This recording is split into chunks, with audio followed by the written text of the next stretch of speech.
AP liquor scam కేసులో ఎవరెవరు arrest అవుతూ ఉన్నారు, వైసీపీ పార్టీ వాళ్ళు ఎంతమంది మీద కేసులు నమోదవుతున్నాయి అనే విషయాలైతే చూస్తూనే ఉన్నాము. ఇదే క్రమంలో ఇంకొక కేసు అయితే వెలుగులోకి వచ్చింది. ఇంకొక స్కామ్ అయితే వెలుగులోకి వచ్చింది.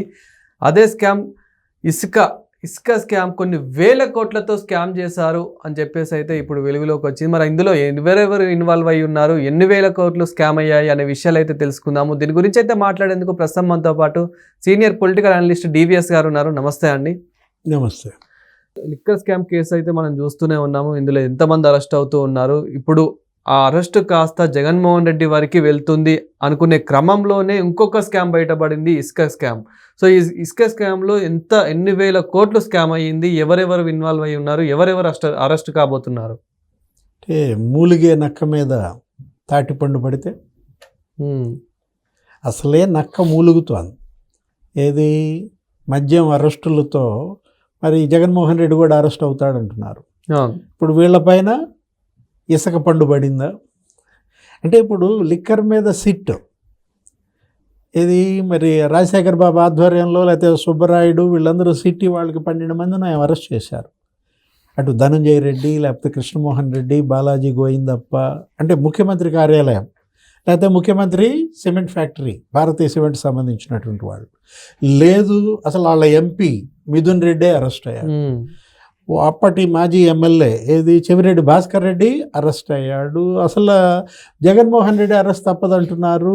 మరి ఇట్లా మద్యం మూలుగుతూ ఉంటే ఇప్పుడు మూలిగే నక్క మీద తాటిపండు పడ్డట్టు ఇసుక మీద కూడా సిట్టేస్తున్నారా? మామూలుగా చంద్రబాబు ముఖ్యమంత్రిగా ప్రమాణ స్వీకారం చేయగానే శ్వేతపత్రాలు ఇచ్చారు. దాంట్లో మద్యం మీద శ్వేతపత్రం ఉంది, ఇసుక మీద కూడా శ్వేతపత్రం ఉంది.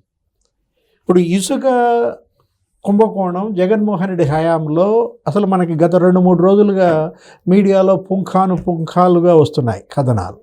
ఇలాంటి పరిస్థితుల్లో ఏంటి మరి ఇసుక మీద గనక సిట్ వేస్తే ఎవరు అరెస్ట్ అవుతారు? అసలు సుప్రీంకోర్టే ఫైర్ అయింది అప్పట్లో ఇసుక కుంభకోణం పైన. సుప్రీంకోర్టు అసలు ఏంది కలెక్టర్లందరినీ నివేదికలు పంపమని ఫైన్ కూడా వేసింది 18 కోట్లు.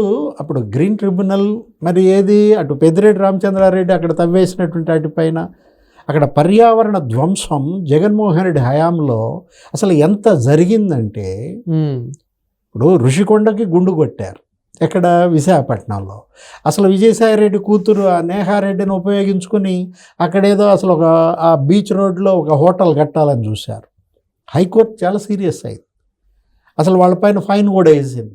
18 కోట్లు ఏమో ఫైన్ ఇప్పుడు కట్టాలి. ఎవరు? నేహారెడ్డి. మొత్తం అక్కడ ఒక 20 అడుగుల లోతు నుంచి కట్టారు హోటల్ పునాదుల కోసం. ఇప్పుడు అక్కడ మరి ఎన్ని మొత్తం అసలు వెళ్ళి చూడండి అని చెప్పి ఇప్పటికి 5-6 సార్లు చెప్పింది. విశాఖ ఆ మెట్రోపాలిటన్ అక్కడ కార్పొరేషన్కి అక్షంతలు పడ్డాయి. వాళ్ళు వెళ్ళారు, వాళ్ళు కొంత ఫైన్ వేశారు, కొంత కూలగొట్టారు. మొత్తం ఎక్కడైతే వాళ్ళు కట్టుబడి చేశారో ఆ 20 అడుగుల లోతు నుంచి తవ్వేమంత కాంక్రీట్ అంతా కూడా. అంటే జగన్మోహన్ రెడ్డి ఒక పర్యావరణ ద్రోహి కాదు, ఒక దొంగ. ఏది అసలు మొత్తం అటు ఇసుక దోచేశారు. శ్వేతపత్రంలో 20,000 కోట్లు మరి రాష్ట్ర ఖజానాకి నష్టం అన్నారు. అతను ఎవరు? ఆ మైనింగ్ డిపార్ట్మెంట్ వెంకటరెడ్డి, పోలార్ వెంకటరెడ్డి అంటారు. అక్కడెక్కడ కోస్ట్ గార్డ్లో ఉండేవాడు, ఇండియన్ కోస్ట్ గార్డ్లో ఉండేవాడిని డిప్యుటేషన్ మీద తీసుకురావటం. ధనంజయ రెడ్డి అతనికి అసలు స్పెషల్ సెక్రటరీ పోస్ట్ కట్టబెట్టడం. 2 పోస్టులు ఇచ్చారు. అటు మైనింగ్ కార్పొరేషన్కి ఎండి అతనే, మరోవైపు ఈ గనుల శాఖకు కూడా అతన్నే పెట్టుకున్నటువంటి దీంట్లో వెంకటరెడ్డిని అడ్డం పెట్టుకుని పెద్దిరెడ్డి రామచంద్రారెడ్డి లేకపోతే మిథున్ రెడ్డి, చెవిరెడ్డి భాస్కర్ రెడ్డి ఇలాంటి వాళ్ళందరూ కూడా ప్రతి ఒక్క జిల్లాలో దోచేశారన్నమాట. అంటే ఇప్పుడుకి ఆ హైకోర్టుకి సుప్రీంకోర్టుకి ఇచ్చినటువంటి అఫిడవిట్లో 4 కోట్ల టన్నుల ఇసుక తవ్వేశారని ఇచ్చారు. కానీ దానికి 3 రెట్లు తవ్వినట్టుగా కనపడుతోంది. అంటే ఏంటి? వీళ్ళు ఇప్పటికీ సుప్రీంకోర్టుకి ఇచ్చినటువంటి నివేదిక ఇంకా కేవలం అదొక ఏంటిది టిప్ ఆఫ్ ద ఐస్బర్గ్ మాత్రమే. ఓకే. ఇప్పుడు ఇవాళ స్పేస్ వాటన్నిటిని ఉపయోగించి తర్వాత ఏపీ శాట్ ద్వారా కొన్ని ఫోటోలు తీశారు, గూగుల్ చిత్రాలు. నెక్స్ట్ ఉపగ్రహ ఛానల్స్ ద్వారా అనేక చిత్రాలు తీసి ఎంత లోతు తవ్వారు అని అంచనా వేస్తే అసలు విస్తుపోయే వాస్తవాలు. జనరల్గా వాల్టా నిబంధనలు ఏంటంటే ఇసుక 8 మీటర్ల మందాన కనుక ఉంటే మీరు 2 మీటర్లు తవ్వుకోవచ్చు, 2 మీటర్లే తవ్వాలి. లేదు నదుల్లో ఇసుక 3 మీటర్ల నుంచి నీకు 8 మీటర్ల మందాన ఉందనుకో 1 మీటరే తవ్వాలి. ఇది వాల్టా నిబంధనలు, గ్రీన్ ట్రిబ్యునల్ నిబంధనలు, ఎన్విరాన్మెంట్ నిబంధనలు అన్నిటినీ తొక్కి పారేసి దగ్గర 10 కోట్ల టన్నుల ఇసుక తవ్వేశారు. చంద్రబాబు దిగిపోయేటప్పుడు నీకు టన్ను ఎంత ఉంది, లారీ ధర ఇసుక 10,000 ఉంటుంది. అలాంటిది 40,000కి అమ్మారు, 60,000కి అమ్మారు. అంటే ఊర్లలో ఒక్క ట్రాక్టర్ ఇసుక అక్రమంగా రవాణా చేస్తేనే పట్టుకుంటారు పోలీసులు. అలాంటిది ఇన్ని వేల టన్నుల ఇసుకే చేస్తున్నప్పుడు పోలీసులు ఏం చేశారు అంటే వదిలిపారేశారు, గ్రీన్ ఛానల్ చేసి పారేశారు. అదేగా నాదేళ్ల మనోహర్ అన్నది కూడా. అటు రేషన్ బియ్యానికి చెక్ పోస్టుల దగ్గర ఎవరు ఆపే ప్రసక్తే లేదు. ద్వారంపూడి చంద్రశేఖర్ రెడ్డి అక్కడ కాకినాడ సీపోర్ట్ నుంచి అతను ఎక్స్పోర్ట్ విదేశాలకి, ఏది రేషన్ బియ్యం. ఇది ఇసుక. ఈ ఇసుక కూడా ఏంటి నీకు అటు ఒరిస్సా పోయేది ఒరిస్సా బోర్డర్, నెక్స్ట్ ఇటు తమిళనాడు పోయేది తమిళనాడు బోర్డర్ దాటించటం, అటు కర్ణాటక పోయే లారీలు కర్ణాటక బోర్డర్ దాటించటం, ఎక్కడా చెక్ పోస్టుల్లో ఎక్కడా ఆపకపోవడం అన్నమాట. ఇలాంటి పరిస్థితుల్లో ఇవాళ ఇసుక అసురులు అన్నారు. అసలు గతంలో ఎప్పుడు ఈ పదాలు మనం వినలేదు. అసురులు అంటే రాక్షసులు, మద్యాసురులు, భూబకాసురులు, ఇసుకాసురులు, వీళ్ళందరి care of address YSR Congress పార్టీగా మారిందన్నమాట.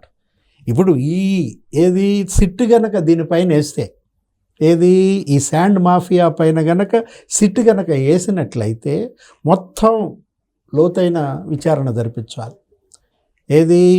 ఏదో ఒక 5-6 జిల్లాల్లో వీళ్ళు సర్వే చేసి నివేదిక ఇవ్వటం కాదు.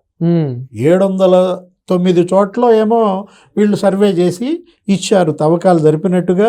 ఇందాక మనం అనుకున్నట్టు 3.91 కోట్ల టన్నులు తవ్వారు అన్నారు. కానీ దీనివల్ల రాష్ట్ర ఖజానాకి 20,000 కోట్ల పైన నష్టం వచ్చింది. అటు ఇసుక గతంలో చూసాం, చంద్రబాబు నాయుడు అనేక చోట్లకి వెళ్ళినప్పుడు కొండలుగా ఇసుక కొండలు పెట్టారు, మొత్తం ఎత్తుకుపోయారు.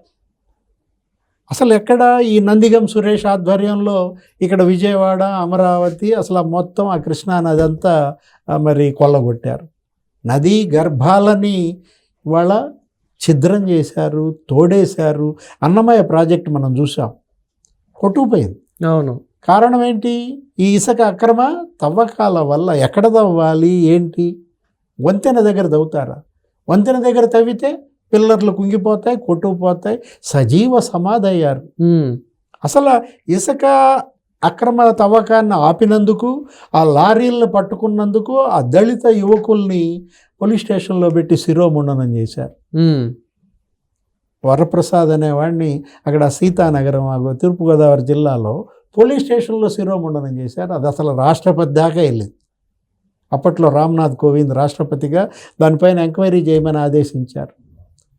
అంటే అడ్డుపడిన వాళ్ళని చంపేయడం, భయపెట్టడం, శిరోముండనాలు చేయడం.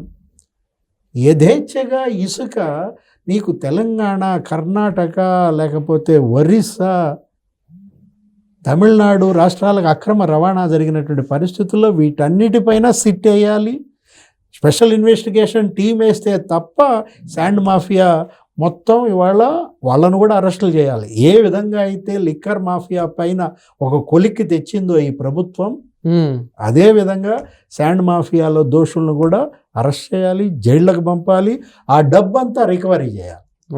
ఎందుకంటే ఆ డబ్బుతో ఇవాళ ప్రాజెక్టులు కట్టుకోవడం, ఇవాళ ఏంటి అప్పు చేసి ప్రాజెక్టులు కట్టాల్సి వస్తుంది. ప్రపంచ బ్యాంక్ నుంచి, జైకా నుంచి, లేకపోతే ఏడీబీ నుంచి అప్పులు తెచ్చుకోవాల్సిన పరిస్థితి ఉండదు.